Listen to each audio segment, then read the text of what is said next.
ओम जय जय नमोस्तु नमोस्तु नमो अरंताणं नमो सिद्धाणं नमो आयर्याणं नमो वज्रायाणं नमो लोये सवसाहुणं नमः समय साराय स्वानुभूत्या चकासते चित्स्वभावाय भावाय सर्वभावान्तरच्छिदे वन्दितु सौवसिद्धे ध्रुमचलमणोऽमं गदिं पते वोच्छामि समयपाहुडे मिणमो सुधकेवली भणिदम्। समयसार ग्रंथादिराज कुंद कुंद आचार्य देव द्वारा रचित और उसके ऊपर हम अमृतचंद्र आचार्य देव द्वारा रचित आत्मख्याति नाम की टीका देख रहे हैं। हमने कल 6 कलश देखे, उसके बाद अब गाथा आती है। अंतिम कलश था ना 62 नंबर का कलश। आत्मा ज्ञान स्वरूप है, माने आत्मा ज्ञान का ही करता है, ज्ञान ही कर सकता है, ज्ञान के अलावा कुछ कर सकता ही नहीं। परंतु आत्मा अज्ञान से परद्रव्य का कर्ता થાય છે, પરદ્રવ્યનો કર્તા માને છે। વ્યવહારી જીવોનો મોહ અજ્ઞાન છે। એ વ્યવહારી જીવોનો એટલે કે મૂળ જીવો, અજ્ઞાની જીવો એવું માને છે। ऐसा मानते हैं कि मेरे बिना जगत का कुछ हो नहीं सकता, मैं जगत को चलाने वाला, मैं जगत का कर्ता धर्ता है ना। अपने को परद्रव्य के साथ एक में एक मानता है ना, यही ये व्यवहारी जन की भूल है, मोह है, अज्ञान है ना। ये यहाँ पे अंतिम कलश में समझाया था। अब आगे जाते हैं 98 नंबर की गाथा पे। आओ 98। आज अपन 2 गाथा साथ में लेंगे, 98 और 99। छोटी है ना उसकी गाथा, टीका भी छोटे छोटे है। देखो, घटपट रथादिक वस्तुओ करणो अनेक कर्मो वडे न कर्म विध विध जगत मा आत्मा करे व्यवहार थी। क्या कहा? गाथा व्यवहार थी अर्थात व्यवहारी लोको माने छे के जगत में आत्मा घड़ो, कपड़ू, रथ इत्यादि वस्तुओं ने वड़ी इंद्रियों ने अनेक प्रकारना क्रोधादि द्रव्य कर्मों ने अन्य शरीरादि 9 कर्मों ने करे छे। क्या कहा? पहले तो कौन कौन सी चीज गिनाई? घड़ो, कपड़ो, रथ इत्यादि, वड़ी इंद्रियों અને अनेक प्रकारना क्रोधादिक द्रव्य कर्मों ने, अनेक शरीरादिक 9 कर्म ने, इन सब का ये जीव क्या मानता है? कर्ता मानता है। कौन? अज्ञान। बराबर। अब टीका, पहले टीका पढ़ लेते अपन। जेथी पोताना इच्छारूप विकल्प अने हस्तादीनी क्रियारूप व्यापार वडे आ आत्मा घट आदि परद्रव्य स्वरूप बाह्य कर्म ने करतो व्यवहारियों प्रतिभासे छे। तेथी तेवी रीते आत्मा क्रोधादि परद्रव्यो स्वरूप समस्त अंतरंग कर्म ने पण बन्ने कर्मो परद्रव्य स्वरूप होईने तेमनामा तफावत नहीं होवाथी करे छे एवो व्यवहारी जीवनो व्यामो भ्रांति अज्ञान छे। घटपट कर्म न कर्म इत्यादि परद्रव्यों ने आत्मा करे एम मानवू व्यवहारी लोकोनो व्यवहार छे, अज्ञान छे अने ए मोह छे। શું કીધું ટીકામાં? જેથી પોતાની ઈચ્છારૂપ વિકલ્પ અને હસ્તાદિની ક્રિયાનો વ્યાપાર વડે, એટલે હસ્તાદિક की क्रिया અને इच्छा कीधु थे ना कि कहा था ना कि कुम्हार घट बनाता है, बराबर। घट जो बनता है बाहर में घड़ा बनता है, उसमें कुम्हार का ये हस्तादिक की क्रिया और इच्छा तो निमित्त बनती है, माने इच्छा रूप तो वो परिणमता है, परंतु वो बाह्य घड़े रूप नहीं परिणमता है ना। आत्मा हस्तादिकनी क्रिया करी शके एम बात नहीं। आ तो अज्ञानी शू माने छे ए बात समझावे छे। પોતાના વિકલ્પ અને હસ્તાદિની ક્રિયારૂપ વ્યાપાર વડે ઘટાદી પરદ્રવ્ય स्वरूप कर्म પોતે કરે છે એમ અજ્ઞાની माने છે। क्या मानता है कि मैं ये घड़े का करने वाला है ना, मैं ये घड़े को बनाने वाला, ऐसा वो मानता है। हस्तादिनी क्रियारूप व्यापार वडे आ आत्मा घट आदि परद्रव्यो स्वरूप बाह्य कर्मों ने करतो व्यवहारियों ने प्रतिभासे है। प्रतिभासे मैंने ऐसा मानता है कि मैं घटादिक की क्रिया करने वाला, माने मेरे विकल्प से ये घटादिक की क्रिया हुई, मेरे हस्तादिक की क्रिया से ये घटादिक की क्रिया हुई, परंतु ये घटादिक की क्रिया वो कर सकता ही नहीं है क्योंकि वो तो परद्रव्य है ना। तेवी रीते आत्मा क्रोधादि परद्रव्य स्वरूप समस्त अंतरंग कर्मों ने पण બંને કર્મો પરદ્રવ્ય સ્વરૂપ હોઈને તેમનામાં તફાવત નહીં હોવાથી કરે છે એવો વ્યવહારિક જીવનો વ્યામોહ ભ્રાંતિ છે। माने यहाँ पे कह रहे कि અહીંયા इन शॉर्ट एम कहવું છે कि यहाँ पे वो ये जीव परद्रव्य का कुटुंब, स्त्री, पुत्र, ये सब परद्रव्य है। यहाँ पे देखो અહીંયા કીધું ને ગુરુદેવનું આપણે વાંચીએ છીએ અહીંયા, તેવી રીતે ક્રોધાદિ સ્વરૂપ અંતરંગ કર્મોને પણ હું કરું એમ મિથ્યા દ્રષ્ટિ માને છે। જડ કર્મનું બંધન હું કરું, ચારિત્રમો आदि कर्म को मैं बांधू, है ना, एम माने छे। अंतरंग माने बाह्य घटादिक जो बाह्य वस्तु है ना उसका तो वो करता नहीं है, उसका कर्ता मानता है। परंतु ये अज्ञानी क्रोधादि परद्रव्य स्वरूप समस्त अंतरंग कर्मों ने, એટલે जो कर्म है ना 8 कर्म पौद्गलिक कर्म, उसका भी वो कर्ता मानता है। घटादि परद्रव्य का भी मैं करता, बराबर, और मैं अंतरंग में जो जड़ कर्म बनते हैं ना, जो मिथ्यात्व, दर्शन मोनी, चारित्र मोनी, साता वेदनी, असाता वेदनी, ज्ञानावरणादि 8 कर्म, अंतरंग में इधर क्या लेना है 8 कर्म, और बहिरंग में क्या लेना है, बाह्य वस्तु में क्या लेना है घट पट आदि, ये सारी चीज बाह्य वस्तु और अंतरंग में ये जड़ कर्म, इन द्रव्य कर्म को भी मैं करूं, ते बन्ने परद्रव्य रूप होवाथी तेमनामां तफावत नहीं। किसमें तफावत नहीं है? दोनों में तफावत नहीं है। माने जो घटपट आदि वो है वो भी बाह्य वस्तु है, और जो अंतरंग में जो 8 कर्म है ना 8 कर्म वे भी परद्रव्य ही है, इसलिए इन दोनों में तफावत नहीं एम कहे छे। पण बन्ने कर्मो परद्रव्य स्वरूप ज, बन्ने कर्मो એટલે वो 9 कर्म और द्रव्य कर्म, 9 कर्म और द्रव्य कर्म, बराबर। ये दोनों 9 कर्म में किसको लिया? 9 कर्म में घर, स्त्री, पुत्र, परिवार, मकान, दुकान, वाणी, है ना, घट पट रथ, गाथा में दिया ना ये सारे उदाहरण, ये तो 9 कर्म, ये भी बाह्य, बराबर, परद्रव्य। और अंतरंग में जो 8 कर्म, ज्ञानावरणादि 8 कर्म, ये भी क्या है? तो कहते हैं ये भी परद्रव्य है। ये दोनों में कोई तफावत नहीं है, दोनों परद्रव्य है। परंतु एम कहे छे कि व्यवहारिक जीव एनो कर्ता पोताने माने छे कि मैं इसका कर्ता हूं, यही व्यवहारिक जीवों का व्यामोह है, मोह है, भ्रांति है, अज्ञान है। अनादिकाल से इस अज्ञानता के कारण से ये जीव संसार में रखड़ रहा है ना। एक में हुए नहीं है परंतु एक में मानता है। क्या?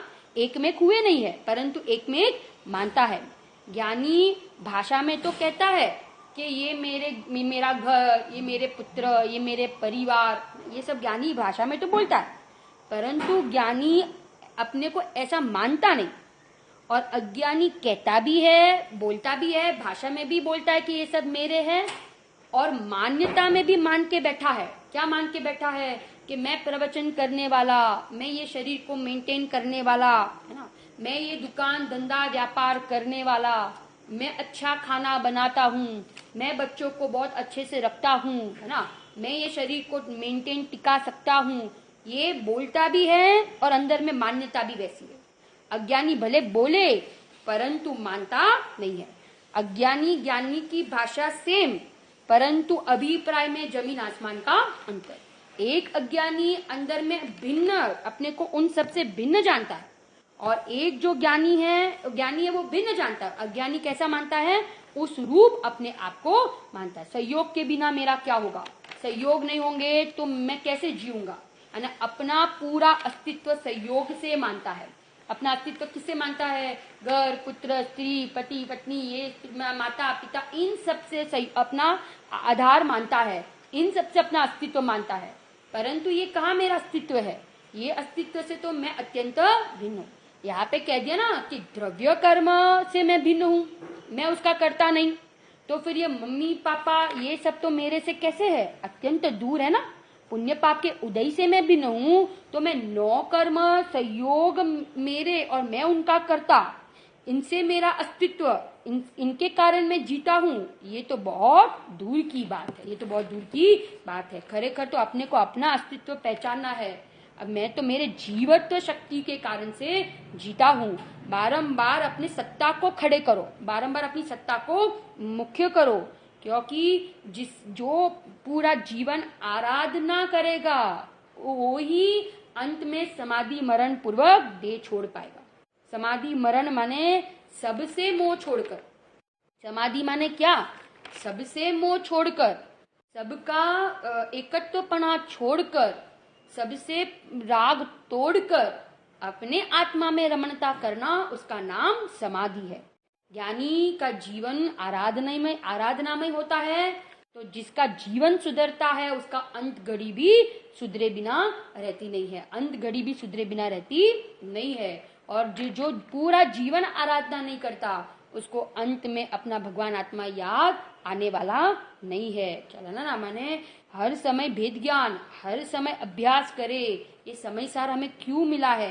ये समय सार हमें जागृति, हमें भेद ज्ञान, हमें परद्रव्यों का एकत्व, राग तोड़ना और स्वरूप की रुचि करने के लिए ये हमें ऐसा ग्रंथादि राज मिला है।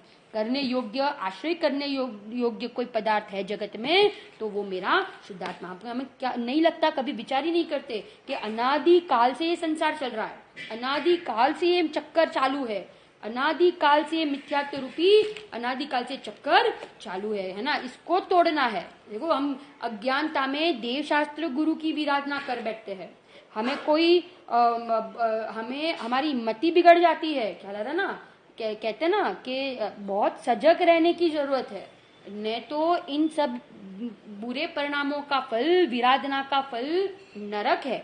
सुबोम चक्रवर्ती गए ना, देव किसकी विराधना की? नमोकार मंत्र की। माने वो फल के लोभ में, रसना इंद्रिय की लोलुपता में, रसना इंद्रिय की लोलुपता में वो देव यंत्र बन के, हाँ, उसका वो बैर चुकाना आया था ना, हाँ, तो फिर वो उसको लेके गया फल लेने के लिए, और फिर वो नाव में डगमगाने लगी, है ना, क्योंकि उसका बदला लेना था ना, तो नाव पूरी डगमगाने लगी। और फिर वो चक्रवर्ती ने पूछा ना, सुबोम चक्रवर्ती ने, कि अब बचने के लिए इसमें क्या उपाय है? तो योगयंत्र ने कहा, वो रसोईया था ना, योगयंत्र ने कहा कि आप नमोकार मंत्र पानी पे लिख दो और फिर उसको पैर से मिटा दो तो हम बच जाएंगे, है ना। बोलो उस समय अपने उसको अपनी आयु कर्म के ऊपर भरोसा नहीं था, और उसको देव शास्त्र गुरु की वो ऐसे उदय में देव शास्त्र गुरु की विराधना कर बैठा। कुछ सूझबूझ ही नहीं रहा, विवेक खो बैठा, मति भ्रष्ट हो गई, और वहां जहां नमोकार मंत्र लिखा और पैर से घुसा तो सीधा जाके 7वीं नरक में टपका। इसलिए बहुत सावधान। सुबोम और एक ब्रह्मदत्त चक्रवर्ती, 2 चक्रवर्ती नरक में गए ना। ब्रह्मदत्त चक्रवर्ती किसके कारण से? गुरुदेव कहते हैं कुरुमती, हाँ, अब वो जो उसकी पटरानी थी उसके राग में, है ना, अंत घड़ी में कुरुमती कुरुमती कुरुमती करते करते वो भी जीव कहा गया? 7वीं नरक में गया। स्पर्शन इंद्रिय के राग में वो जीव 7वीं नरक में गया। इसलिए एक एक इंद्रिय के विषयों का राग तोड़ना है, और अस्पर्शी, है ना, ऐसा जो इंद्रियों से रहित अतीन्द्रिय स्वभाव है उसकी रुचि करे तो हम नियम से सिद्धालय में विराजमान हो जाएंगे, सम्यक दर्शन की प्राप्ति हो जाएगी, है ना। आगे जाते हैं। अब 99 नंबर की गाथा पे आओ। इधर 2 चीज परद्रव्यों में ली। कौन सी 2 चीज परद्रव्य में ली? एक तो घटाधिक परद्रव्य है ना, घटाधिक जो भी है बाह्य वस्तु वो परद्रव्य है, और दूसरी जो अंतरंग में जो 8 कर्म का बंध होता है वो भी परद्रव्य है। माने अज्ञानी ऐसा मानता है कि मेरी इच्छा और हस्तादि की क्रिया से ये मैं परद्रव्य का कर्ता बनता हूँ, परंतु ये परद्रव्य इन परिणामों से वो परद्रव्य का कर्ता नहीं है, क्योंकि परद्रव्य का परिणमन जुदा और आत्मा का परिणमन जुदा है। कर्म नो कर्म इत्यादि परद्रव्य ने आत्मा करे, ऐसा जो मानता है वो व्यवहारी जन अज्ञानी छे, એને વ્યામો છે, વ્યામો माने भ्रांति छे अने अज्ञान छे। अब देखो आगे जाते हैं 99 नंबर की गाथा पे आओ। अपन पहले गाथा का पाठ करते हैं। व्यवहारी लोकोनी ए मान्यता सत्यार्थ નથી એમ હવે કહે છે। વ્યવહારી जनोनी आ मान्यता जे छे ने ए मान्यता यथार्थ नहीं, ऐसा अभी समझाते हैं। पर द्रव्य ने जीव जो करे तो जरूर तन्मय ते बने, पण ते नथी तन्मय अरे तेथी नहीं करता ठरे। पर द्रव्य ने जीव जो करे तो जरूर तन्मय ते बने, पण ते नथी तन्मय अरे तेथी नहीं करता ठरे। जो यहाँ शू जबरदस्त सिद्धांत अभी समझा रहे। क्या सिद्धांत समझा रहे? जो आत्मा पर द्रव्यों ने करे तो ते नियम थी तन्मय अर्थात परद्रव्यमय थई जाए, परंतु तन्मय नथी, तेथी ते तेमनो करता नथी। अभी इधर एक जबरदस्त सिद्धांत इधर समझाया। क्या समझाया? पहले तो अगर आप ऐसा मानते हो ना कि हम परद्रव्य के करता है ना, परद्रव्य के मैं करता हूं, तो यह तर्क से समझाया। अगर परद्रव्य का कर्ता बनना हो तो पहले आपको उसमें क्या होना पड़ेगा? क्या होना पड़ेगा? तन्मय होना पड़ेगा। क्या होना पड़ेगा? परद्रव्य के कर्ता बनने के लिए, परद्रव्य में कुछ करने के लिए हमें उसमें तन्मय होना पड़ेगा। क्या होना पड़ेगा? तन्मय। जैसे हम ऐसा मानते हैं ना कि भाई बाई रोटी बनाती है, बाई रोटी बनाती है, तो बाई रोटी कब बना पाएगी? बाई रोटी कब बना पाएगी? जब बाई रोटी रूप परिणम जाए, बाई रोटी में तन्मय हो जाए, है ना, बाई रोटी में व्यापी जाए, बाई रोटी में व्यापी जाए, तन्मय થઈ જાય, परिणमी जाए, ते रूप हो जाए, तो हम माने कि बाई रोटी की करता है। कुमार घड़े का कर्ता कब कहलाएगा? कब हम कह सकते हैं कुमार घड़े का कर्ता? कि जब कुम्हार उस घड़े रूप क्या हो जाए? परिणमी जाए, तन्मय हो जाए। परंतु ना बाई रोटी रूप होती है, ना घड़ा कुम्हार रूप होता है। दर्जी कपड़ा बनाता है ना, अपन ऐसा मानते कि दर्जी से कपड़ा बनता है, तो दर्जी से कपड़ा बनता हो तो दर्जी को क्या होना पड़ेगा? कपड़े रूप होना पड़ेगा ना, उसमें व्यापना पड़ेगा। और ऐसा तो हो सकता नहीं है। गुरु से शिष्य को ज्ञान होता है तो गुरु को क्या होना पड़ेगा? शिष्य रूप होना पड़ेगा, बराबर ना। परंतु ऐसा होता नहीं है, इसलिए यह तर्क युक्ति से समझाया कि अगर एक द्रव्य पर द्रव्य का कर्ता कब कहलाएगा? कि जब वो उस रूप परिणमे तो हम उसको कर्ता कहेंगे। परंतु ऐसा तो होता ही नहीं है, क्योंकि एक द्रव्य दूसरे रूप परिणमता नहीं है, तन्मय होता नहीं है, तो फिर एक द्रव्य दूसरे द्रव्यनो करता નથી। परंतु तन्मय નથી તેથી તેમનો કરતા નથી। તન્મય નથી ને એટલે કરતા નથી। જૈન શાસનનો આ મહાન સિદ્ધાંત અહીંયા સમજાવ્યો कि एक द्रव्य बीजा द्रव्यनो कर्ता बनवा माटे उस द्रव्य को दूसरे द्रव्य में तन्मय होना पड़ेगा पहले तो, परंतु तन्मय नहीं होता है। दैट मीन्स कि एक द्रव्य दूसरे द्रव्य का कर्ता नहीं। मैं आत्मा पूरे विश्व का अकर्ता, मैं आत्मा पूरे विश्व का अकर्ता, परंतु अज्ञानी अज्ञान भाव से पूरे विश्व का कर्ता बनता है नहीं, परंतु कर्ता मानता है। क्या मानता है? नहीं, परंतु कर्ता मानता है। कुछ बार में कोई क्रिया बिगड़ जाए तो अपने को उस बिगड़ने वाली क्रिया का कर्ता मान के दुखी होता है, और कोई बार में क्रिया सुधर जाए तो अपने को कैसा मानता है? सुखी मानता है ना। प्रवचन अच्छा हो जाए तो अपने को भाषा वर्गना के परिणमन का कर्ता मानता है, और प्रवचन बुरा हो जाए माने अच्छा न हो तो हम उसमें इतना खेद खिन्न हो जाते हैं, है ना। बोलना था कुछ, विचार किया था कुछ और बोला कुछ, तो ये सारा परिणमन स्वतंत्र है ना, ये परिणमन स्वतंत्र है। एक द्रव्य दूसरे द्रव्य का कुछ कर ही नहीं सकता। एक एक समय की पर्याय, उस समय की पर्याय जो होनी है वो फिक्स है। एक एक समय की पर्याय अपने स्वकाल में खचित है, उसको फेर फार करने में कोई समर्थ नहीं है। आप ही देखो, श्री कृष्ण का जीव इतना पुण्यशाली था, 3 खंड का अधिपति, अर्ध चक्रवर्ती, कितने राजाओं, मुकुटबद्ध राजाओं, देवों उनकी सेवा में उपस्थित रहते हो। ऐसा जो श्री कृष्ण का जीव 3 खंड का अधिपति, पुण्य खत्म होते देर नहीं लगता है। वो अंत घड़ी में ऐसी दशा हो गई थी, हालत हो गई थी कि उसको पानी भी, एक गिलास पानी का भी नहीं मिल पाया था। विचार करो, माने पर द्रव्य का मैं कुछ करूं और पर द्रव्य मेरा कुछ करे, ये 3 काल में संभव नहीं है। इसलिए सब विचार करके, है ना, पर द्रव्य, ये सब दृष्टांत जो दिए हैं प्रथमान योग के, अपन देखते हैं ना कि द्वारिका नगरी जली तो ख्याल रहा है ना कि ये दोनों भाई अपने माँ बाप को भी बचा नहीं पाए।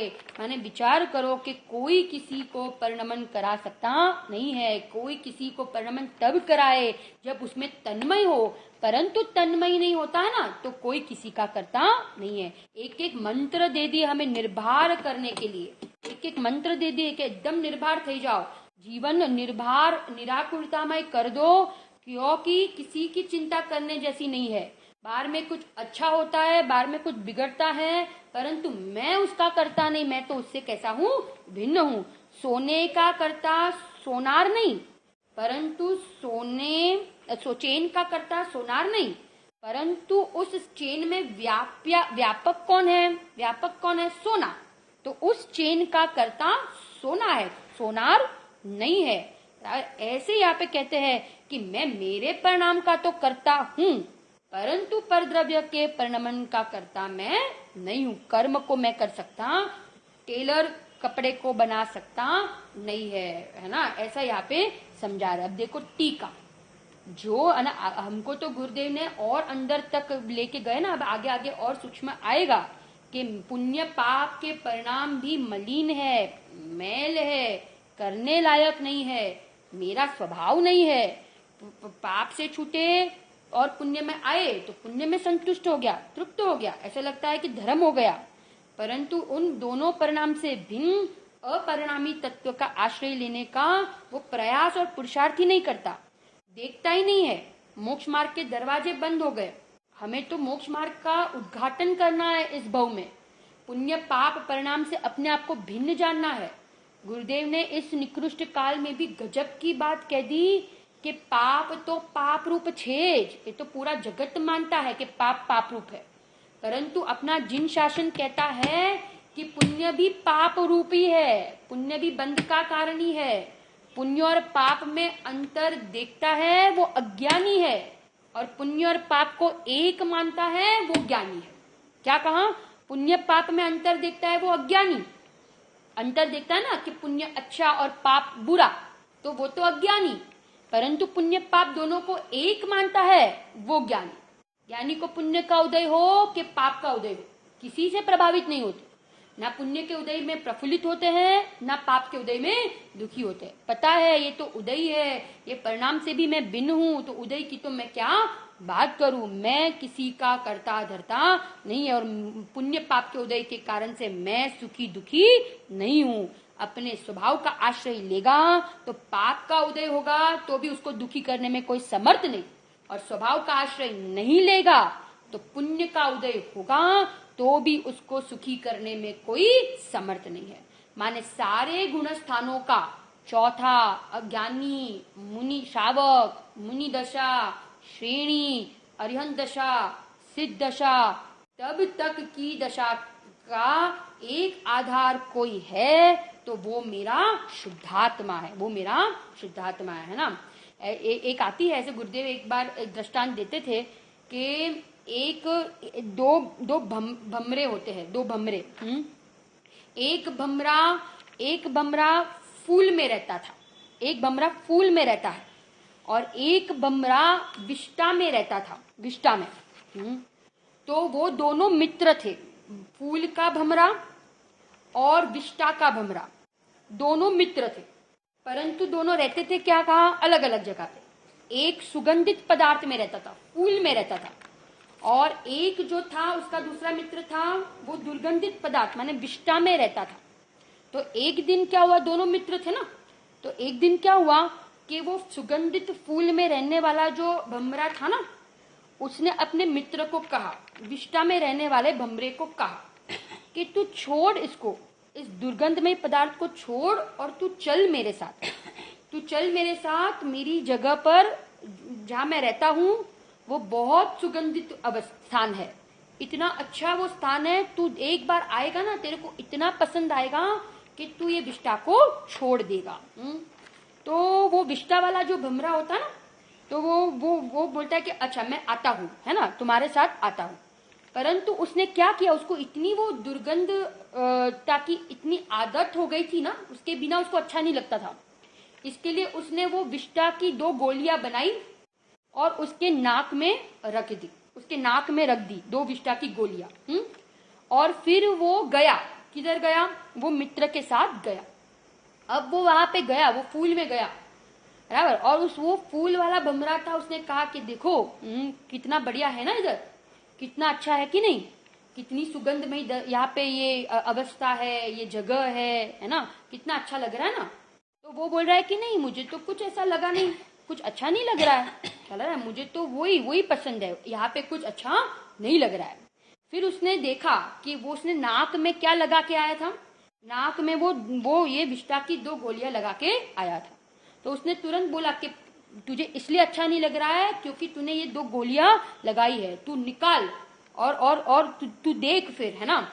और फिर जहां वो दोनों निकालता है और फिर उसको लगता है कि ओ हाँ, ये जगह तो कितनी अद्भुत है, ये कितनी सुगंधमयी दशा है, मैं ही भ्रम से उसमें अच्छा मानता था, परंतु ये स्थान कितना अच्छा है, कितना सुगंधमयी है। फिर उसको पता चला, है ना, कि मैं जो मानता था वो गलत था। ऐसे गुरुदेव इसमें से सिद्धांत निकालते थे, क्या निकालते थे, दृष्टांत देकर समझाते थे कि ये अज्ञानी जीव ऐसा ही भमरा जैसा है, विष्ठा के भमरा जैसा है, कि जैसे वो 2 गोली लगा के आता ना नाक में, ऐसे अनादि काल से ये जीव पुण्य पाप की एकता बुद्धि की गोली लेके घूम रहा है। किसकी गोली, पुण्य और पाप की, पुण्य और पाप में एकाकार बन के बैठा है। इसलिए आचार्य कहते हैं कि तू एक बार तेरे भगवान आत्मा को देख, तू एक बार चैतन्य तत्व ने देख, तू एक बार है ना आनंद ने अनुभव कर, तू एक बार उसकी ज्ञान की सुगंध ले, तो तुझे पता चलेगा कि उसमें कितना आनंद है, और राग में पुण्य पाप में कितना दुख है, कितनी आकुलता है, संसार का कारण है, परंतु मानता नहीं ना। और जब वो उसको छोड़ के अंदर आत्मा का अनुभव करता है, पुण्य पाप की रुचि का तोड़कर, लक्ष्य छोड़कर आत्मा का अंदर अनुभव करता है, तब उसे पता चलता है ओ कि अंदर में कितनी आनंदमय दशा है, कितना सुख है, शांति है ना, और बाहर में कितनी आकुलता है। प्रशस्त राग हो या अप्रशस्त राग, दोनों राग आकुलता वाले है, ऐसा उसको तब ख्याल में आता है ना। ऐसे यहाँ पे कह रहे हैं कि कोई पर द्रव्य एक द्रव्य का कर्ता नहीं बन सकता है, क्योंकि उसको कर्ता बनने के लिए उसमें तन्मय होना पड़ेगा। टीका, जो निश्चय थी आत्मा पर द्रव्य स्वरूप कर्म ने करे तो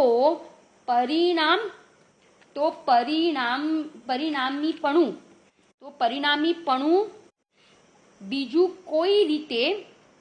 બીજી કોઈ રીતે બની શકતું નહીં હોવાથી, क्या कहा, निश्चय की आत्मा परद्रव्य स्वरूप कर्म ने करे, परद्रव्य स्वरूप जड़ कर्म को करे, 9 कर्म और जड़ कर्म दोनों ले लेना, 9 कर्म અને જ્ઞાનાવરણાદિ 8 कर्म એને કરે તો પરિણામીપણું બીજી કોઈ રીતે બની શકતું નહીં હોવાથી। अब देखो यहाँ पे 2 नाम आए, परिणाम और परिणामी। परिणाम એટલે કાર્ય, પરિણામ એટલે પર્યાય, है ना, परिणाम એટલે જે अवस्था थी ने એને परिणाम કહેવાય, और परिणामी माने द्रव्य, परिणामी माने द्रव्य। अगर आत्मा पर द्रव्य ने करे तो परिणामीपणु बीजी कोई रीते बनी शकतु नहीं होवाथी।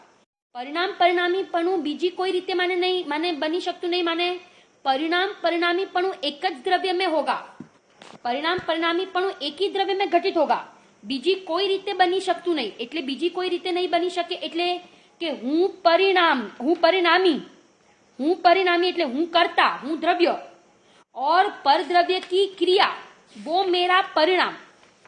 परद्रव्य की क्रिया એ મારું પરિણામ એટલે પરદ્રવ્યનું જે અવસ્થા થઈ वो मेरी क्रिया और मैं उसका कर्ता. એવી રીતે પરિણામ પરિણામીપણું કોઈ રીતે બની શકતું નથી. પરિણામીપણું તો એવી રીતે જ બનશે. કેવી રીતે કે હું દ્રવ્ય, હું પરિણામી और मैं मेरी पर्याय का कर्ता. એ મારું પરિણામ. પરંતુ એમ તો બની જ ન શકે કે હું પરિણામી અને આ શરીરની અવસ્થા એ મારું પરિણામ અને આ બહારની સંયોગની ક્રિયાનું જે અવસ્થા થાય છે, संयोग की क्रिया होती है वो मेरा परिणाम और मैं परिणामी. ऐसा हो ही नहीं सकता, ऐसा बनी नहीं सकता. एम बनी शकतु नहीं होवाथी ते आत्मा नियमथी तन्मय परद्रव्यमय થઈ જાય. जो एम थाय के हूं परिणामी અને परद्रव्य की क्रिया वो मेरा परिणाम, तो फिर क्या हो जाएगा? आत्मा परद्रव्य में तन्मय हो जाएगा, है ना. और फिर होगा क्या? या तो वो पुद्गल का नाश हो जाएगा और या तो आत्मा का नाश हो जाएगा. बराबर ना. दो में से किसी एक का नाश होना पड़ेगा. या तो वो शरीर का नाश हो जाएगा, पुद्गल का नाश हो जाएगा, या तो आत्मा का नाश हो जाएगा. और ऐसा तो होता ही नहीं है.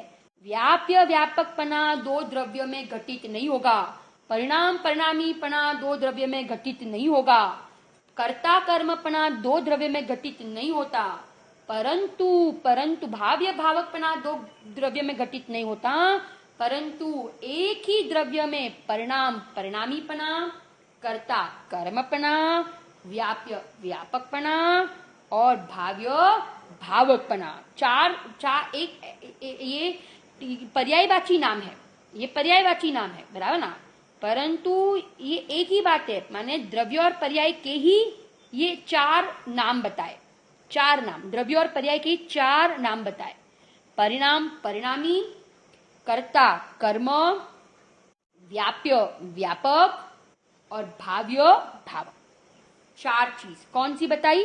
फिर से परिणाम परिणामीपना, कर्ता कर्मपना, भाव्य भावकपना और मम्मी व्यापक, कर्ता कर्म, परिणाम परिणाम. हाँ.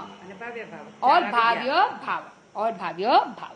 ये 4 चीज द्रव्य और पर्याय में ही लागू पड़ेंगे.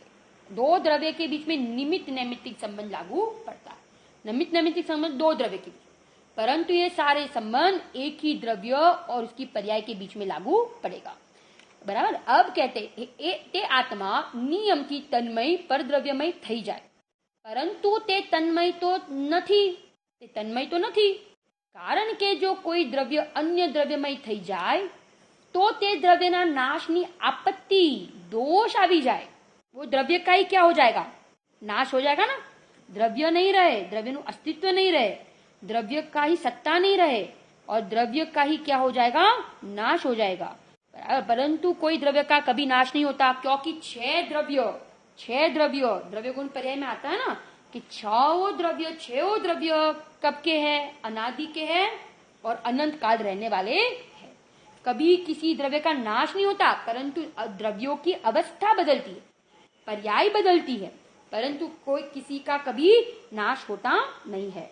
माने यहाँ पे कह रहे हैं कि एक ही द्रव्य परिणाम परिणामीपना एक ही द्रव्य में घटित होगा और दोनों परिणाम और परिणामी अभिन्न છે. શું અહીંયા સમજાવું છે? પરિણામ અને પરિણામી અભિન્ન છે. પરિણામ અને પરિણામી અભિન્ન છે. દ્રવ્ય और पर्याय अभिन्न है એમ બતાડવું છે અને દ્રવ્ય બીજા દ્રવ્ય से भिन्न है એમ બતાડવું છે. 2 पॉइंट. द्रव्य पर्याय अभिन्न છે और दो द्रव्य भिन्न છે. ये समझाना इधर. बराबर. अब आगे. कारण के कोई द्रव्य अन्य द्रव्यमय થઈ જાય તો તે દ્રવ્યના નાશની આપત્તિ આવે, दोष આવે. માટે આ આત્मा व्याप्य व्यापक भावથી परद्रव्य स्वरूप कर्मનો करता नहीं. परद्रव्य स्वरूप कर्मનો करता नहीं. कर्म में किसको लेना? कर्म में दोनों. कौन कौन? तो कहते नो कर्म और द्रव्य कर्म. द्रव्य कर्म और नो कर्म दोनों का कर्ता ये आत्मा नहीं बनता है। कर्ता કર્મ પરિણામ પરિણામીપણું એ બધું પોતાના દ્રવ્યમાં જ લાગુ પડશે, परंतु पर द्रव्य ने હું જીવાડું, मैं सुखी दुखी करूं, है ना, मैं किसी को बचा दूं, मैं किसी का कुछ परिणमन करा दूं, मैं किसी को अनुकूलता दे दूं, मैं किसी को प्रतिकूलता दे दूं, है ना, ये कुछ भी मैं पर द्रव्य में कर सकता नहीं है। माटे गुरुदेव यहाँ एक बहुत जबरदस्त बात की दी है, माटे पर द्रव्य ने कोई दिवस दोष आपो नहीं, पर द्रव्य को दोष नहीं देना और पर द्रव्य के पास से अपेक्षा नहीं रखना। दो बात, पर द्रव्य को दोष नहीं देना और पर द्रव्य को अपेक्षा नहीं रखना, है ना। तो हम कितने निर्भर हो जाएंगे। हमारे मुनिराज देखो कितने निर्भर है, निरपेक्ष है।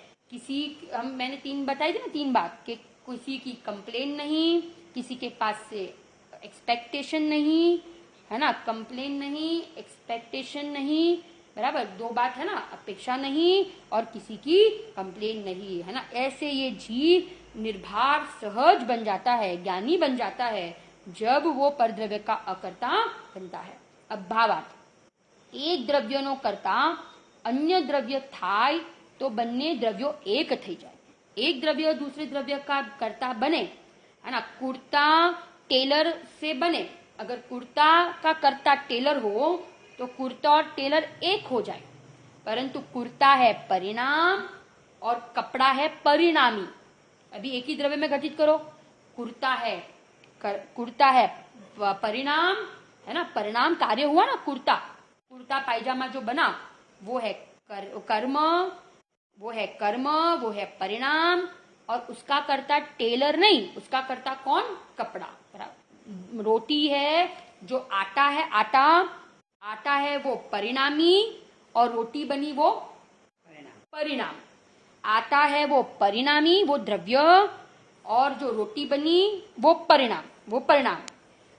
घड़ा जो काम हुआ ना, कार्य हुआ, वो कार्य घड़ा बना, वो हो गया परिणाम, और मिट्टी हो गई परिणामी, है ना। जो चेन बनी तो चेन हो गया परिणाम, और सोना हो गया परिणामी, है ना। ऐसे ये यहाँ पे समझा रहे हैं कि परिणाम परिणामी एक द्रव्य में लागू पड़े। No reaction, no objection and no complain. हाँ दिशाबेन, बहुत बढ़िया, आपको याद आया ना, क्या कहा, नो रिएक्शन, नो ऑब्जेक्शन और नो कंप्लेन। किसी से नो रिएक्शन, कुछ भी हो, बाहर में कैसा भी उदय हो जाए, किसी के कोई परिणाम अपन देख ले, कोई औदेक भाव देखे तो बोलो कि नो रिएक्शन, कोई रिएक्शन नहीं। ज्ञान का गे बन रहा है, जानते रहो, बस जानना वो मेरा काम है, करना मेरा काम नहीं। नो रिएक्शन, बराबर, नो ऑब्जेक्शन, किसी का कोई ऑब्जेक्शन नहीं, कोई कुछ कर रहा है, कोई ऐसा परिणमता है, किसी के औदेक भाव ऐसा, हमें क्या, कोई ऑब्जेक्शन नहीं, और नो कंप्लेन, किसी की कंप्लेन नहीं करना, बराबर, क्योंकि ये सब औदेक भाव, ये तो टल जाएगा, क्या दम क्या है इसमें, ये तो एक समय के होते हैं, बराबर। आप देखो अंजन चोर, 7 व्यसनी, उसी भाव से कहाँ चले गए, मोक्ष चले गए। इन औदेक भाव की हम क्या बात करें, क्या चर्चा करें, क्या दिमाग लगाए, क्या उपयोग लगाए, ये तो सब टलने वाला है। परंतु ज्ञानी तो हर समय अपने को भी औदेक भाव से भिन्न देखते हैं और जगत के सारे जीवों को भी औदेक भाव से भिन्न देखते हैं। कोई दम नहीं है, आने जाने वाले परिणाम है, क्षणिक है, टिकते ही नहीं है। हम इन परिणामों का लक्ष्य हटाए माने इन परिणामों पर लक्ष्य ना करें, परंतु परिणामों से भिन्न अपरिणामी तत्व को देखे। तत्व ज्ञान ही ऐसा है जो हमें इन सब चीजों से हटा देगा और हमें निर्भर कर देगा। एक तत्व ज्ञान ही ऐसा, इसलिए जीवन में तत्व ज्ञान से कभी हम छूट ना हो जाए, बराबर ना, कुछ भी हो जाए। परंतु એટલે गुरुदेव स्वाध्याय पर कितना जोर देते थे। गुरुदेव कहते थे एक आत्मार्थी के जीवन में दिन में कम से कम 4-6 घंटे का तो स्वाध्याय होना ही चाहिए। वो तो आत्मार्थी का खोराक है भाई, कौन हटाएगा इन निकृष्ट काल में। ये निकृष्ट काल में हमें इन पापों से, है ना, इन भोग सामग्रियों से, इन परिणामों से हमें कौन बचाएगा। ये तत्व ज्ञानी है जो हमें इन सारे संकटों में से हमें बाहर लाएगा और निर्भर कर देगा। हमारा जीवन पवित्र, निर्मल, उज्जवल, क्योंकि हमें तो बहुत बड़ा काम करना है, हमें तो पुण्यता की प्राप्ति करनी है। खाली यहाँ पे सम्यक दर्शन हो जाए, यहाँ पे चौथा गुणस्थान आ जाए तो उसमें थोड़ी ना संतुष्ट हो जाना है। तो परंतु हमें तो पूर्णता की प्राप्ति करनी है। हमें तो पूर्ण दशा ही चाहिए, साधी अनंत का आनंद चाहिए। एक ही ध्यान लगाई वन में मधुवन में, होली खेले मुनिराज शिखर वन मेरे अकेले वन में मधुवन में। हाँ ना। अब देखो भावा, यहाँ पे एक द्रव्यનો કરતા અન્ય દ્રવ્ય થાય તો બંને દ્રવ્યો એક થઈ જાય। કારણ કે કર્તા કર્મપણું અથવા પરિણામ પરિણામીપણું એક દ્રવ્યમાં જ હોઈ શકે, એક દ્રવ્યમાં જ હોઈ શકે। આ રીતે જો એક દ્રવ્ય બીજા દ્રવ્ય રૂપે થઈ જાય, આ રીતે એક દ્રવ્ય બીજા દ્રવ્ય રૂપે થઈ જાય તો તે દ્રવ્યનો નાશ થાય, એ મોટો दोष आवे छे। बहुत बड़ा दोष आ जाएगा, विश्व का नाश हो जाएगा, द्रव्य का नाश हो जाएगा। ऐसा तो हो ही नहीं सकता, क्योंकि सर्वज्ञ भगवान के केवल ज्ञान में 6 द्रव्य जानने में आए हैं। हम क्या देख सकते? धर्म द्रव्य, अधर्म द्रव्य, आकाश द्रव्य, काल द्रव्य, हम तो किसी को नहीं देख पाते हैं, क्योंकि ये इंद्रिय गम्य नहीं है, ये केवल ज्ञान गम्य है। केवली भगवान की वाणी मिथ्या हो जाएगी। केवली भगवान के ज्ञान में 6 द्रव्य 7 तत्व जल के हैं, वस्तु का स्वरूप जल का है, जगत का स्वरूप ऐसा ही है, बराबर यही है वस्तु का स्वरूप, और ऐसा हमारे केवल ज्ञान ने बताया है। हम ऐसे सर्वज्ञ भगवान के ऊपर श्रद्धा करें और हम अपने द्रव्य 6 द्रव्य में से हम अपने द्रव्य का अनुभव करें, क्योंकि मैं किसी पर द्रव्य रूप हुआ नहीं और पर द्रव्य मेरे रूप हुआ नहीं है, बराबर। माटे एक द्रव्य ने अन्य द्रव्यનો કરતા કહેવો उचित नहीं। एक द्रव्य को दूसरे द्रव्य का कहना उचित नहीं होगा, क्योंकि कोई किसी को परिणमावी शकतु नहीं। हमारा जैन शासन अति पवित्र शासन, अति निर्मल शासन है ना, महान पवित्र शासन हमें मिला है। हम इस जैन शासन में हम जन्मे हैं तो मिला है, तो हम महाभाग्यशाली है। गुरुदेव कहता ना कि चक्रवर्ती से भी अनंत गुना पुण्य हम बांध के आए हो, तब हमें ऐसे ये जिन शासन मिलता है, हमें ये सच्चे देवशास्त्र गुरु मिलते हैं, हमें ये वाणी कान में पड़ती है, हमें स्वाध्याय का अवसर मिलता है, हमें ये ज्ञानियों का समागम मिलता है, हमें ये रुचि होती है। हाँ, रुचि होना ये पुरुषार्थ का दिन है, और फिर ये रुचि हो और हमारा परिणमन हो और हम सब अनंत काल सिद्धालय में विराजमान हो जाए, इसी मंगल भावना के साथ हम स्वाध्याय पूरा करते हैं। आज शाम को हम जो 100 नंबर की गाथा है, बहुत ही महत्वपूर्ण गाथा है, इम्पोर्टेंट गाथा है, वो हम आज शाम की गाथा, आज शाम के स्वाध्याय में।